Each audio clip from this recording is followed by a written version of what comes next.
Good morning વિદ્યાર્થી મિત્રો। ધોરણ 6 સામાજિક અંતરની અંદર આપણે આપણું 14મું ચેપ્ટર જે જોઈએ છે, વાત કરીએ છે વિવિધતામાં એકતા। તો આપણે જોયું કે આપણું રાષ્ટ્રગીત છે જેમાં રવિન્દ્રનાથ ટાગોરે પણ એ વર્ણન કર્યું છે કે જે દેશની એકતા છે એ આપણે બધું જ ભૂલી અને દેશની એકતા કે આપણે દરેકે પોતાનો ધર્મ કેવો છે એ ભૂલી અને ત્યાગની અને બલિદાનની ભાવના અપનાવી છે। વિવિધ જાતિઓ, ધર્મો, રીતિ રિવાજો, સંસ્કૃતિઓ, ભાષાઓ વગેરેનો સમન્વય ભારતમાં થયો છે। હવે વાત કરી છે કે આપણા દેશમાં ખબર છે કે અલગ અલગ પ્રકારની જાતિઓ છે જેમાં સ્ત્રી અને પુરુષો અને બાળકો એનો સમાવેશ થાય છે, અલગ અલગ જ્ઞાતિ છે।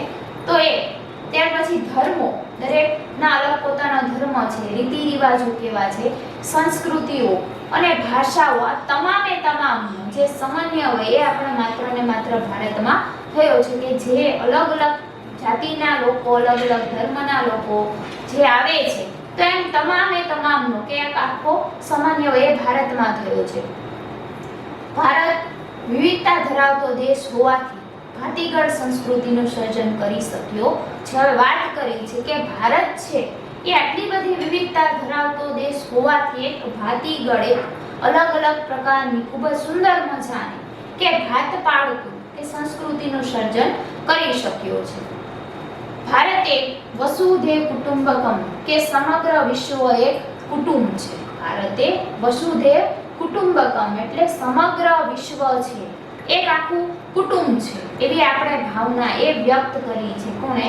ભારતે, કે સમગ્ર વિશ્વ એક શું છે? કુટુંબ છે। જેમ આપણે આપણા કુટુંબ, આપણા પરિવાર સાથે જો હળી મળીને રહી શકીએ છીએ કે તમામના અંદર કંઈક ને કંઈક એવા ગુણો હોય છે, દરેકની ખામીઓ હોય છે, પણ આ તમામ ભૂલોને આપણે માફ કરી અને જો આપણે આપણા પરિવારમાં રહી શકતા હોય તો આ સમગ્ર વિશ્વની વાત છે કે વિશ્વની અંદર, દેશની અંદર ઘણા બધા લોકો હોય છે જે અલગ અલગ ધર્મોમાંથી આવે છે, અલગ અલગ ભાષા બોલે છે, તો આ તમામને કે આપણે એક સમાન કે એક કુટુંબ છે એવી ભાવના એ આપણે વિશ્વમાં સાકાર કરી છે કે એવી ભાવના વિશ્વમાં કે આપણે જાગૃત કરી છે કે ભલે દરેક ધર્મના લોકો જુદા છે પણ આપણા માટે કેવા છે? તે સમાન છે। ભાઈચારાની ભાવના વ્યક્ત કરી છે, જાગૃત કરી છે। ભારતે ધાર્મિક સહિષ્ણુતા અને સર્વધર્મ સમભાવનો પ્રસાર એ વિશ્વમાં કર્યો છે। વાત કરી છે કે ભારતે કે જે ધાર્મિક સહિષ્ણુતા છે કે જે ધર્મની અંદર રહેલી કે જે અલગ અલગ પ્રકારની જે ધાર્મિકતા છે એ તમામને આપણે એકમાં કે એક સમાન અને સર્વ ધર્મ, દરેકનો ધર્મ છે એ સમાન છે, સરખો છે, કોઈનો ધર્મ ઊંચો નથી કે કોઈનો ધર્મ નીચો નથી। તો એ સંભાવનો પ્રસાર એ દરેક આપણે વિશ્વમાં પ્રચાર કર્યો છે। ભારત બિન સાંપ્રદાયિક દેશ છે। ભારત છે એ બિન સાંપ્રદાયિક, કોઈ પણ વ્યક્તિનો એક, કોઈ પણ સમૂહનો એક સંપ્રદાય નથી, એક પંથ નથી, પણ દરેકનો બિન સાંપ્રદાયિક કે દરેક જે પંથ છે એને આપણા ભારત દેશમાં એક સમાન મહત્વ આપવામાં આવ્યું છે। એટલે કહેવાય છે ભારત છે એ બિન સાંપ્રદાયિક દેશ છે કે કોઈ પણનો એક પંથ એ ભારતમાં જોવા મળતો નથી, દરેક પંથને સમાન અધિકાર છે।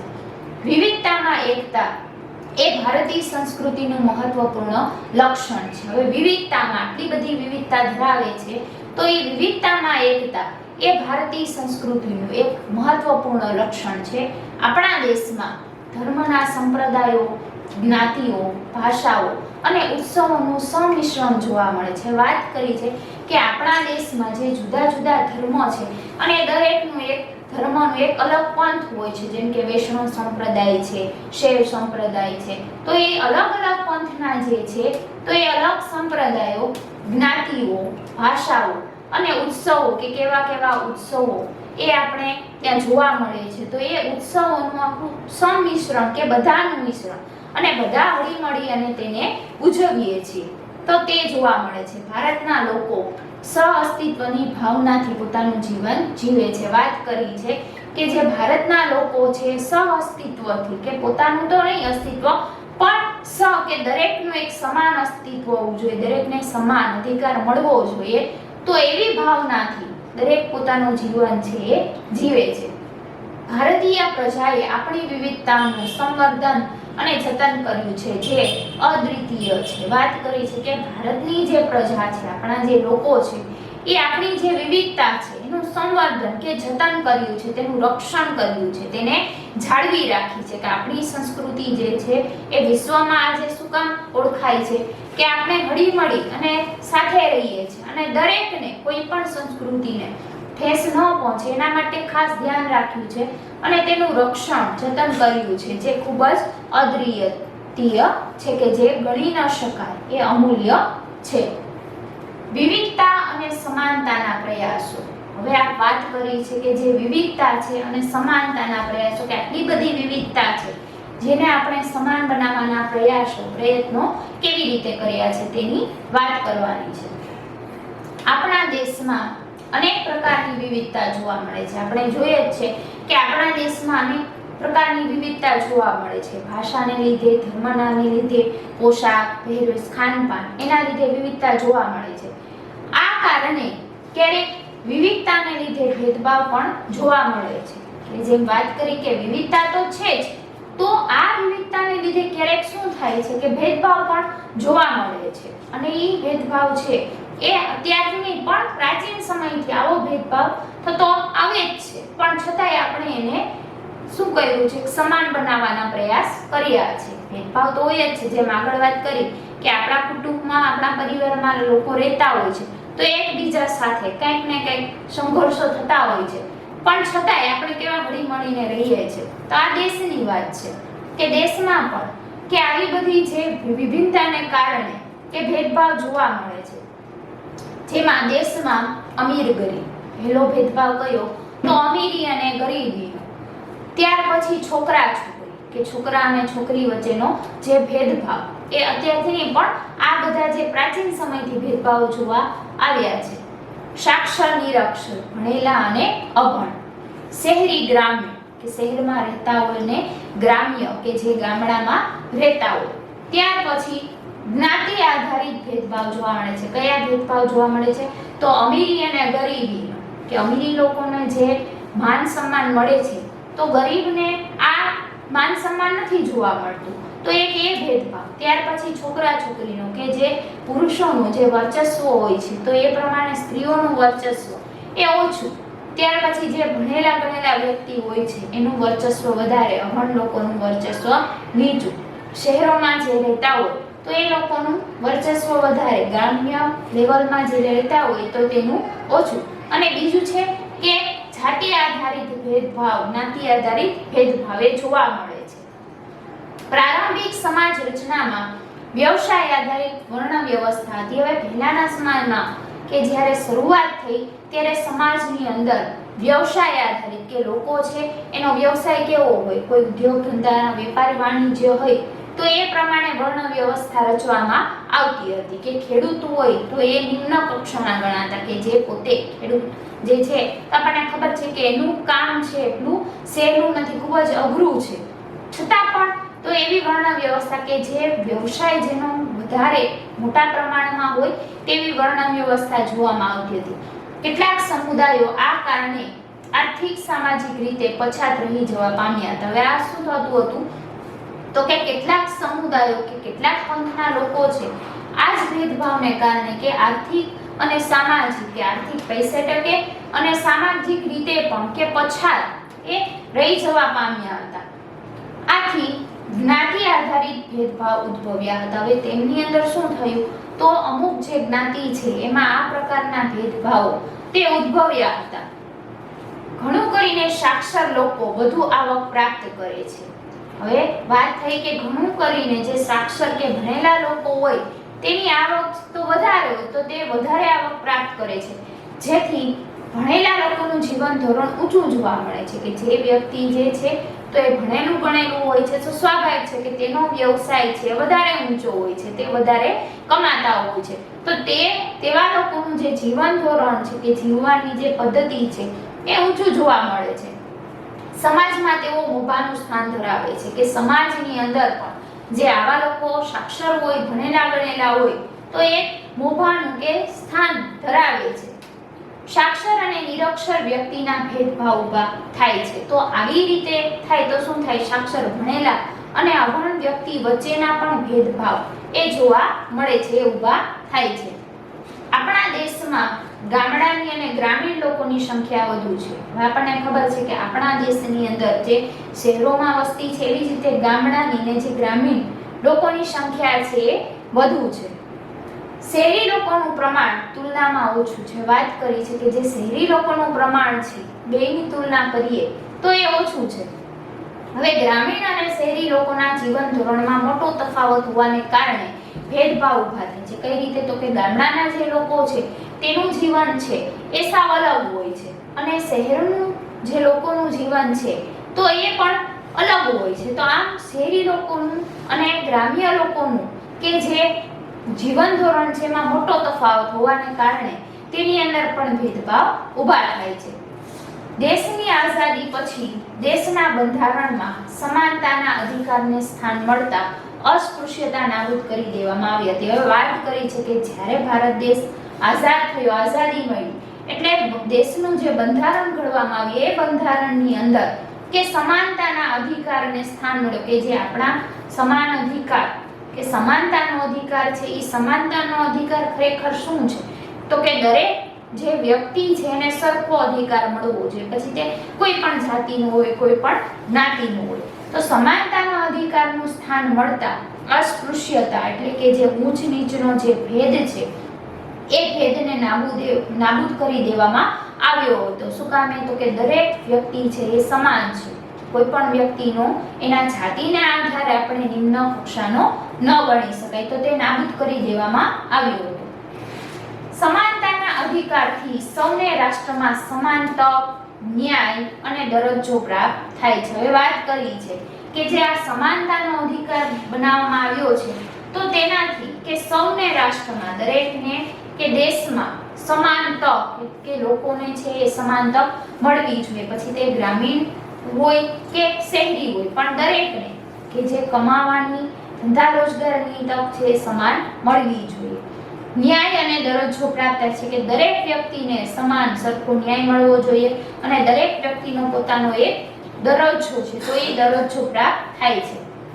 મફત અને ફરજિયાત શિક્ષણના અધિકારનો કાયદો અમલમાં મુકાયો છે બંધારણમાં. બીજો એક કે મફત અને ફરજિયાત શિક્ષણ, કે જે બાળકો જે છે એને મફત અને ફરજિયાત શિક્ષણ, કે જે શહેરોના બાળકો છે એ તો ભણી જ શકે છે પણ ગ્રામ્ય લેવલના જે બાળકો છે એ ભણી નહોતા શકતા, તો એના માટે થઈને કે સરકારે બીજો કાયદો મૂક્યો કે મફત અને ફરજિયાત શિક્ષણ 6 થી 14 વર્ષના બાળકોને કે જે મફત અને ફરજિયાત શિક્ષણ, તો એનો અધિકારનો કાયદો એ પણ મુકાયો છે જેથી સૌને સમાન રીતે પ્રાથમિક શિક્ષણની તક મળવા લાગી છે. એના માટે થઈને શું આ કાયદો બહાર આવવાથી શું થયું? તો કે સૌને સમાન રીતે, દરેકને સરખી રીતે પ્રાથમિક શિક્ષણની કે જે તક છે એ મળવા લાગી છે.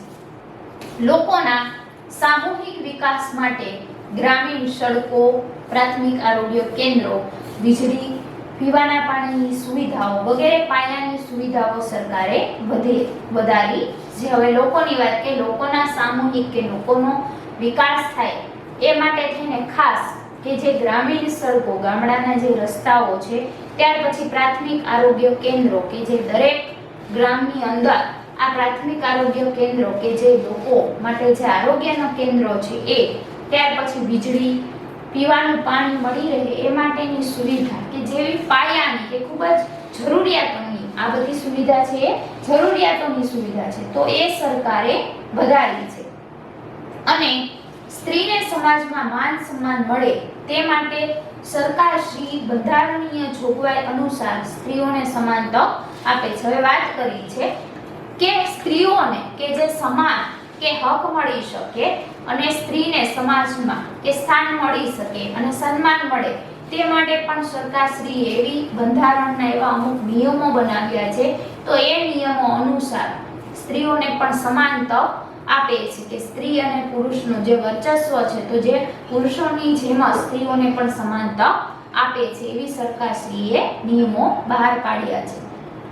લોકો પોતાના ધર્મનું પાલન કરે, પોતાની ભાષા બોલી શકે અને પોતાના તહેવારો ઉજવી શકે એ પ્રકારની સ્વતંત્રતાઓ મળવાના કારણે આઝાદી પછીના વર્ષોમાં ભેદભાવ નામશેષ થઈ રહ્યા છે. હવે આ જે બધા ભેદભાવો તો એ પહેલાના સમયના હતા, પણ ભારત દેશ આઝાદ થયો અને ત્યાર પછી ઘણા બધા સુધારા એ આપણા દેશમાં થયા કે લોકો એ પોતાના ધર્મનું પાલન કરી શકે, કે દરેકના ધર્મ જે છે એ સરખો છે અને દરેક પોતાના ધર્મનું પાલન કરી શકે, તેને સાચવી શકે, પોતાની રીતની ભાષા બોલી શકે, કે દરેકને પોતાની ભાષા બોલવાનો કે હક છે, તો પોતાની ભાષા બોલી શકે અને પોતાના જે તહેવારો છે એ ઉજવી શકે.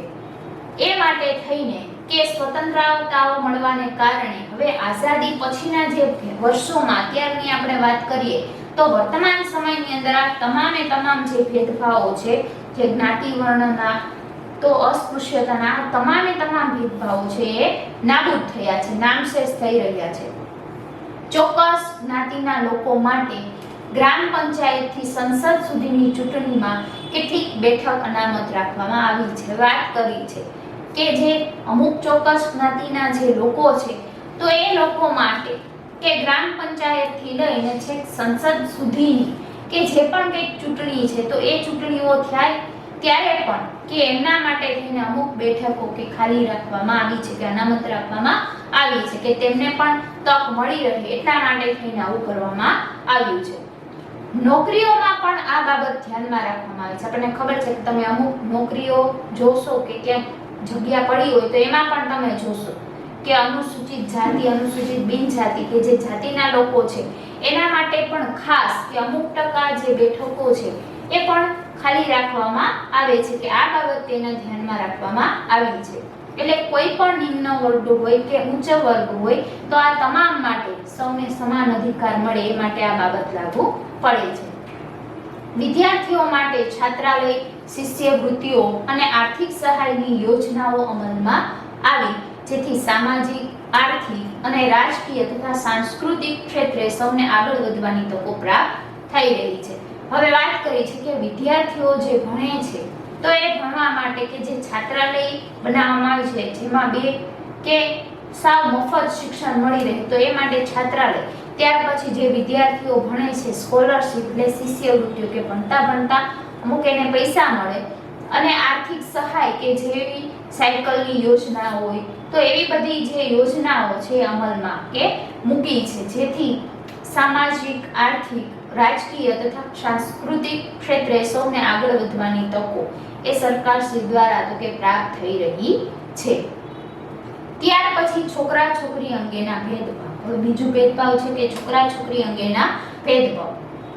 ભારત જ નહીં પણ વિશ્વના કોઈ પણ રાષ્ટ્રની પ્રગતિ અને વિકાસમાં માનવ સંસાધન તરીકે સ્ત્રીઓની ભૂમિકા ખૂબ જ મહત્વની છે. વાત કરી છે કે માત્ર ભારત જ નહીં પણ વિશ્વના કોઈ પણ દેશ હોય કે કોઈ પણ રાષ્ટ્રની પ્રગતિ હોય અને વિકાસમાં કે માનવ સંસાધન તરીકે કે સ્ત્રીઓની કે ભૂમિકા જે છે ખૂબ જ મહત્વની છે. સ્ત્રી પુરુષની જૈવિક વિવિધતાની સાથે સામાજિક અને સાંસ્કૃતિક દ્રષ્ટિકોણથી છોકરીઓના ઉછેરમાં ભેદભાવ હોવાથી બંનેનો વિકાસ પણ અલગ રીતે થાય છે. વાત કરી છે કે સ્ત્રી અને પુરુષની જે કે બેયની જે જૈવિક ભિન્નતા છે કે જે તફાવત છે, ભેદભાવ છે, તેના લીધે સામાજિક અને સાંસ્કૃતિક જે દ્રષ્ટિકોણ છે જોવાનો, એના લીધે છોકરીઓના ઉછેરમાં પણ પહેલાના સમયમાં એવું બનતું હતું કે એના ઉછેરમાં ભેદભાવ હોવાથી બંનેનો જે વિકાસ છે પણ અલગ રીતથી થાય છે. આજે પણ મોટા ભાગના કુટુંબોમાં મહિલા ઘરકામ કરે, રસોડામાં રસોઈ બનાવે અને બાળ ઉછેરનું કામ કરે છે. એટલે હજી પણ અમુક જગ્યાએ, અમુક ગામડાઓની અંદર મોટા ભાગના કુટુંબોમાં પણ એવું જોવા મળે છે કે સ્ત્રીઓ એને માત્ર ઘરકામ કરવાનું, રસોડામાં રસોઈ બનાવે, ત્યાર પછી બાળકોનું જતન કરે, તેને ઉછેરનું કામ કરે છે. સ્ત્રીઓને કુટુંબ વિષયક કોઈ નિર્ણય લેવાની સત્તા નથી. હવે વાત કરી છે કે એ કુટુંબમાં કે સ્ત્રીઓને કુટુંબ વિષયની, કુટુંબને લગતી અમુક જે બાબતો હોય છે તો એ બાબતોમાં બોલવાની કે નિર્ણય લેવાની સત્તા પણ સ્ત્રીઓને હોતી નથી. આરોગ્યની અપૂરતી દેખભાળ, શિક્ષણ અને આર્થિક અધિકારીઓથી દીકરીઓને વંચિત રાખવામાં આવે છે. હજી પણ અમુક તો રાજ્યની અંદર અમુક ગામડાની અંદર કે જે આરોગ્યની અપૂરતી દેખભાળ કે જ્યારે સ્ત્રીઓ બીમાર પડે છે તો એને આરોગ્યની જે દેખભાળ મળવી જોઈએ તો એ મળતી નથી. શિક્ષણ અને આર્થિક અધિકારથી કે જે શિક્ષણ મેળવવું જોઈએ તો એ શિક્ષણ અને બીજા જે એના આર્થિક અધિકાર છે એ અધિકારથી પણ દીકરીને દૂર રાખવામાં આવે છે કે વંચિત રાખવામાં આવે છે. કપડામાં, રમતોમાં, અભ્યાસની તકોમાં, હરવા ફરવા, વિચાર અને વ્યવહાર વગેરેમાં છોકરીઓ સાથે ભેદભાવ રાખવામાં આવે છે. હવે વાત કરી છે કે કપડામાં, રમતોમાં, અભ્યાસની તકો હોય કે શિક્ષણ હોય કે હરવું ફરવું હોય, વિચાર અને વ્યવહાર હોય, આ તમામે તમામ બાબતમાં કે છોકરીઓની સાથે ભેદભાવ રાખવામાં આવે છે કે તારે તો આવી બધી રમતો છે માત્ર છોકરાઓ માટે હોય છે, તારે એમાં ભાગ ન લઈ શકાય, તારે ઘરકામ કરવું જોઈએ, શિક્ષણ તો કે ન લેવું જોઈએ. આવી બધી હરવા ફરવા તો આ તમામે તમામ જે બાબત છે તેમાં ભેદભાવ રાખવામાં આવે છે. છોકરીઓમાં સાક્ષરતાનું પ્રમાણ નીચું હોવાથી છોકરીઓ બાળ લગ્ન, પડદા પ્રથા, દહેજ પ્રથા તથા અન્ય કુરિવાજોનો ભોગ બને છે. હવે વાત કરી છે કે જ્યારે છોકરીઓને ભણવામાં નથી આવતા, સાક્ષરતાનું પ્રમાણ નીચું હોવાથી કે તેઓ ભણી ગણી નથી શકતા અને સાક્ષરતાનું પ્રમાણ નીચું હોવાથી તે શું કરવામાં આવે છે, છોકરીઓને બાળ લગ્ન કે નાનપણમાં તેના લગ્ન કરાવી દેવામાં આવે છે. ત્યાર પછી પડદા પ્રથા કે જે અમુક પડદા પ્રથા હોય છે તો એ દહેજ પ્રથા કે દીકરીઓના લગ્ન બાદ કે જે તેના પરિવાર પાસેથી કે ખૂબ જ મિલકત કે પૈસો ટકો કે જે દહેજ લેવામાં આવે છે, અન્ય બીજા કુરિવાજો હોય છે, એ કુરિવાજનો ભોગ એ છોકરીઓ બને છે.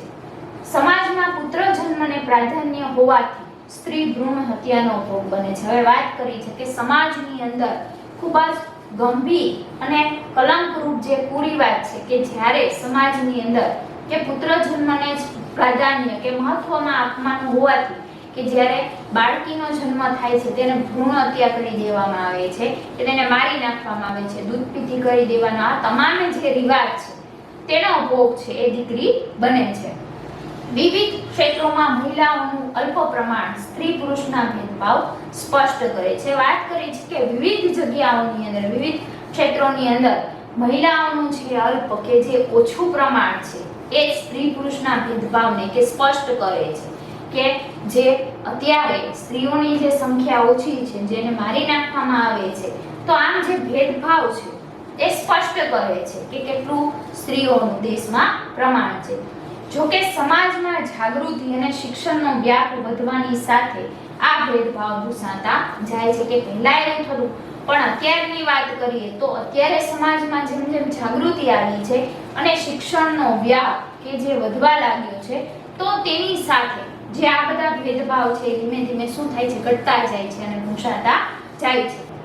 હવે જાણવા છે તો સ્ત્રીઓ પ્રત્યેના ભેદભાવ દૂર થાય તે માટેના પ્રયાસો કે જે સ્ત્રીઓ અને પુરુષના ભેદભાવમાં કે જે સ્ત્રીઓના જે ભેદભાવ છે સમાજમાં દૂર કરવા માટે કેટલાક પ્રયત્નો એ સરકારે બહાર પાડ્યા છે. પોઈન્ટ એક છે કે 1992માં રાષ્ટ્રીય મહિલા આયોગની રચના કરવામાં આવી છે કે જે 1992માં સરકારશ્રીએ પહેલો કે રાષ્ટ્રીય મહિલા આયોગ કે મહિલાઓને પણ સમાન કે હક મળી શકે એ માટેની તેના રચના કરવામાં આવી છે.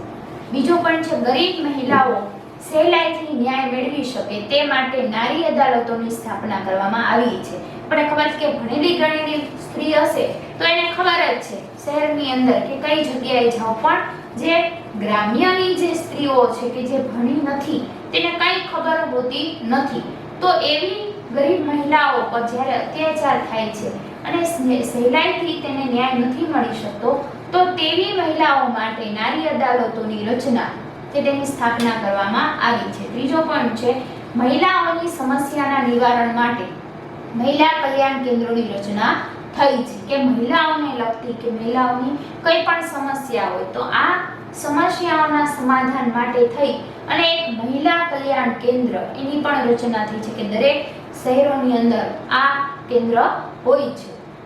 ચોથું છે દેશમાં કન્યા કેળવણીનું પ્રમાણ વધે તે માટે સમાજ અને સરકાર સહિયારા પ્રયત્ન કરે છે. જેમ બને તેમ દેશની અંદર કન્યા કેળવણીનું કે કન્યાનું અભ્યાસનું પ્રમાણ વધે તે માટે સમાજ દ્વારા અને સરકાર આ બંને સહિયારા બંને સાથે મળીને પ્રયત્ન કરે છે. ત્યાર પછી છે પોઈન્ટ કુટુંબની માલ મિલકતમાં સમાન હિસ્સો મળે તે માટે કાયદાઓ બનાવવામાં આવે છે કે સ્ત્રીઓ હોય છે તો સ્ત્રીઓને ઘણા બધા ભાઈઓ હોય ને બહેનો હોય છે તો એ બહેનને પણ પોતાના બાપની મિલકતમાં સમાન હિસ્સો મળે તે માટે કાયદાઓ બનાવવામાં આવ્યા છે, કાયદાઓ ઘડવામાં આવ્યા છે. ત્યાર પછી બાળ લગ્ન, દહેજ પ્રથા અને સ્ત્રી ભ્રૂણ હત્યા અટકાવવા માટે કડક કાયદાઓ ઘડવામાં આવ્યા છે. વાત કરી છે કે જે બાળપણમાં સ્ત્રીઓને જે લગ્ન કરી દેવામાં આવે છે તો એ લગ્ન અટકાવવા, દહેજ પ્રથા અને સ્ત્રી ભ્રૂણ હત્યા કે દીકરીઓને મારતી અટકાવવા માટે થઈને કડક કાયદાઓ બનાવવામાં આવ્યા છે. ત્યાર પછી છે દેશમાં મહિલાઓને સમાન દરજ્જો, દેશની અંદર મહિલાઓને પણ પુરુષની જેટલો સમાન દરજ્જો, શિક્ષણ અને સલામતી પ્રાપ્ત થાય તે માટે 1980 થી અનેક કાર્યક્રમો અમલમાં મુકાયા છે કે મહિલાઓની સલામતી, સમાન દરજ્જો અને શિક્ષણ પ્રાપ્ત કરી શકે તે માટે 1980 થી જ અનેક એવા કાર્યક્રમો ઘડાયા અને અમલમાં મુકાયા છે. તો આજે જે આપણું ચેપ્ટર જોયું આપણે વિવિધતામાં એકતા 14 જેની અંદર વાત કરી છે કે આપણા દેશમાં ભલે ગમે તે ધર્મના લોકો રહેતા હોય, તેમની ભાષા, બોલી, પહેરવેશ બધું અલગ છે, પણ છતાં જે વિવિધતામાં એકતા આપણને જોવા મળે છે, એકતાના દર્શન થાય છે તો એ આપણે જોયા. ત્યાર પછી જે અમુક ભેદભાવો સમાજની અંદર પ્રચલિત હતા તેના વિશે કેવા પ્રયાસો કર્યા, જેમાં આપણે જોયું કે છોકરા છોકરી વચ્ચેનો જે ભેદભાવ, પછી જ્ઞાતિનો જે ભેદભાવ એ આપણે જોઈ ગયા. ત્યાર પછી આપણે આપણું જે સ્વાધ્યાય છે તમારે વિદ્યાર્થી મિત્રો હોમવર્કમાં કરવાનું છે કે નીચેના પ્રશ્નોના ટૂંકમાં ઉત્તર લખો. તે એક એક બે બે વાક્યમાં 4 છે. ત્યાર પછી ટૂંકમાં ઉત્તર આપો એ 3-4 વાક્યોમાં લખવાના છે. ત્યાર પછી ખરા ખોટા, નીચેના વિધાનો ખરા છે કે ખોટા છે 3. નીચેના પ્રશ્નોના ઉત્તર આપો 4-5 વાક્યવાળા છે 2. અને ત્યાર પછી છે ખાલી જગ્યા પૂરો, એ 4 ખાલી જગ્યા તો તમારે હોમવર્કમાં કરીને લાવવાનું છે.